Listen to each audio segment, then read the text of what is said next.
सुनी सुनी भगवान आज माना के तोहर सुहाग रात हमारा जाओ रे कि सुनी सुनी भगवान आज बिहान हो के कि सुनी सुनी भगवान आज बिहान हो के आज राजा जी के पुरवे में जवान हो गई आज राजा जी के पुरवे में जवान हो गई आज राजा जी के पुरवे में जवान हो गई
हम लोग मुर्गी की तरफ चलेंगे।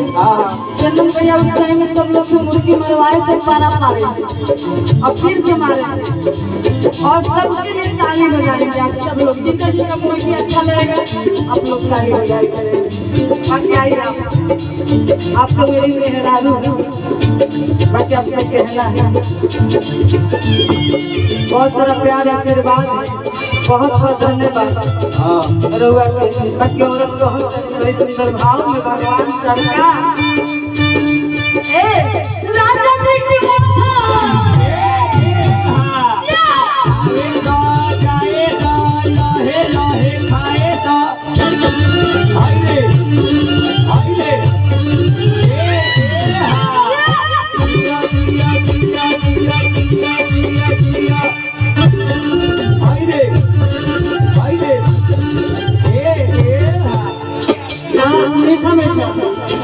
अच्छा। तुम्हारी एक बार ताली बजा दी जाएंगे।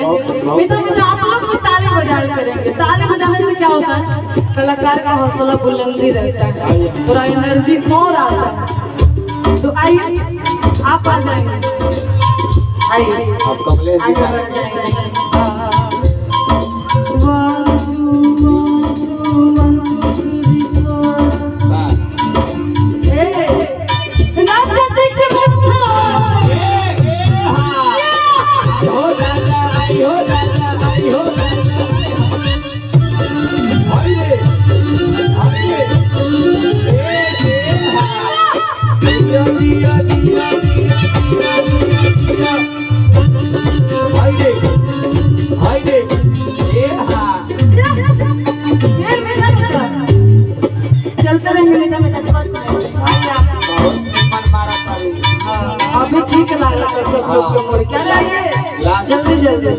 एक बात के बाद कमलेश भैया बढ़िया मोटा वाला से जा